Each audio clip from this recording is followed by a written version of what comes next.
In this video, I'm going to highlight the differences between these two classic overdrive pedals and how those differences will help you choose which pedal is right for you. First off, let's start with the overall difference in the EQ character of each of these pedals. So the ODR-1 sounds very natural, it's kind of open sounding, it's got a wide frequency response. The spectrum control I'll get into a bit later, but in general it's got that broad frequency response, very natural. The OD-3 is very similar, has a nice broad sort of natural frequency response, but it's just a little bit more focused in the mids compared to the ODR-1. Not to say it's anything like a Tubescreamer or an SD1 where they are really mid-focused. It's nothing like that. It's just when you compare these two, they're both very natural, but I think the OD-3 has that bit more focus in the mids. See if you can hear what I'm talking about. You might need a good set of headphones or some studio monitors to be able to hear it, but see what you think.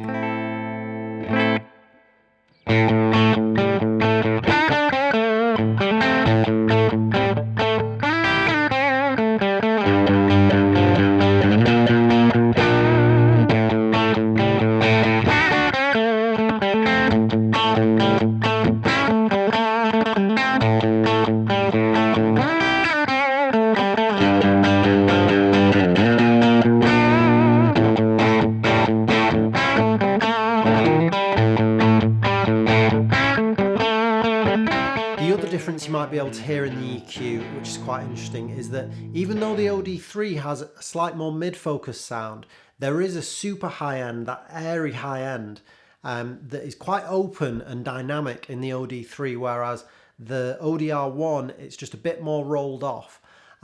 It's one of the reasons I think the OD-3 is sometimes talked about as being really good with humbuckers, because humbuckers are a bit more mid-focus. It can give them a slightly kind of more airy sound and make them sound a little bit more open and a bit cleaner than they otherwise would. Whereas the ODR-1 is famous for that Nashville sound, and a lot of those players were kind of telly and Strat players, and they had an aggressive picking technique which brought out a lot of top end as well.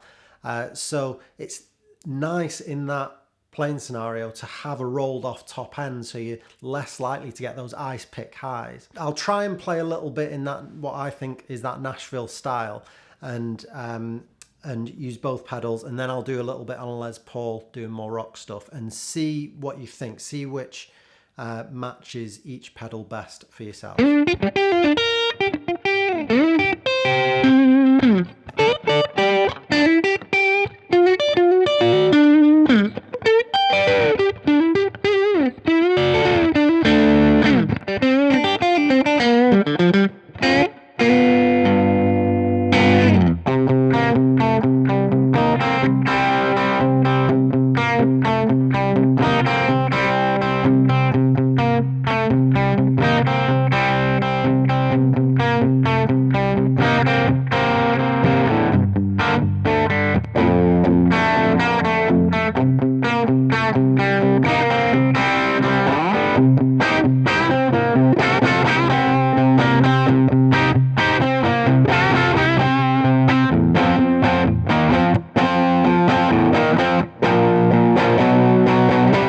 Onto the spectrum control for the ODR-1. Now, while the tone control on the OD-3 is completely idiot-proof, the ODR-1 takes a little bit more effort to understand. When the spectrum control is in the center, the EQ is relatively flat. When it's higher up, it creates a mid-scoop with the emphasized high and low frequencies set quite high up frequency-wise. So you get this quite bright, cutting high end with a nice tight low end. I find it works best for the high gain settings. When the spectrum control is set lower down, you get a mid-scoop again, but with the emphasized high and low frequencies set much lower down frequency-wise. So I find this works best with cleaner settings, and you get this big warm low end with a gentle but clear high end.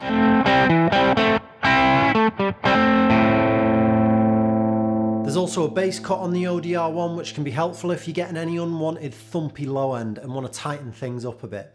I didn't have any issues with my setup, so I've mainly left it in the default position for the most part.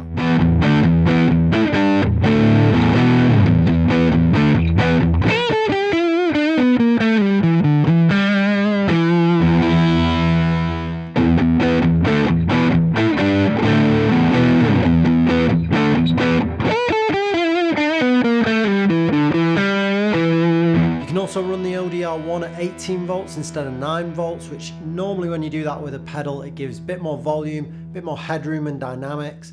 But to be honest, here in the room, I can't hear much of a difference. See what you think and let me know in the comments if you can hear a difference.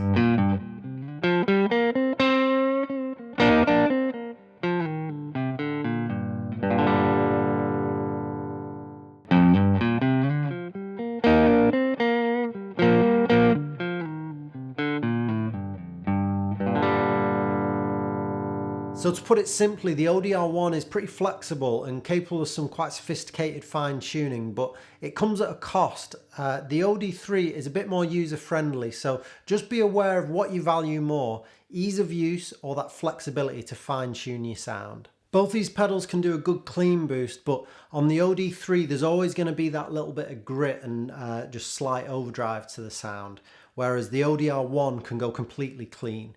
I've set my amp just on the edge of breakup and listened to how when I boost the amp with the pedals, the OD-3 imparts a little bit more of its own overdrive character to the already driven amp, whereas the ODR-1 is just pushing the amp so you're hearing more of the overdrive sound from the valves in the amp.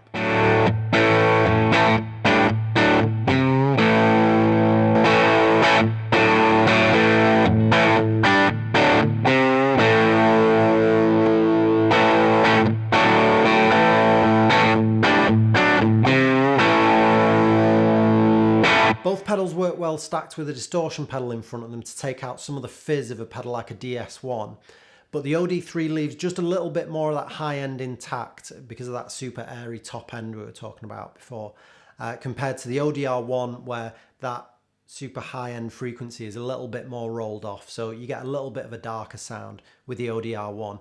But it's quite subtle. Generally, as long as your distortion pedal has a tone control, you can fine tune the high end there.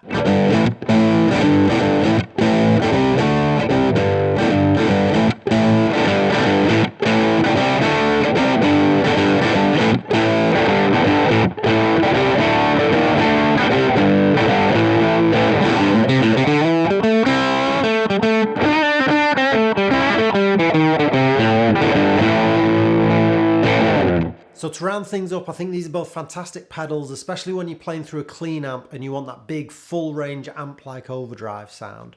I tend to lean a bit more towards the OD-3 with humbucker guitars and a bit more towards the ODR-1 with single coil pickup guitars. I'm also more likely to use the OD-3 for bigger band setups because I know that mid-range will help me kind of poke out in the mix, whereas the ODR-1 I'm more likely to use in a smaller band setup where I want a bigger sound, especially with a single coil guitar to help that sound nice and full. But these are just my opinions. Let me know what you think down in the comments and which is your favorite. I've got some links down in the description for some good prices for these pedals. Those are affiliate links, so if you do use those links, it does help the channel a little bit. If you found this video useful, think about maybe liking the video, subscribing to the channel, and thanks for watching.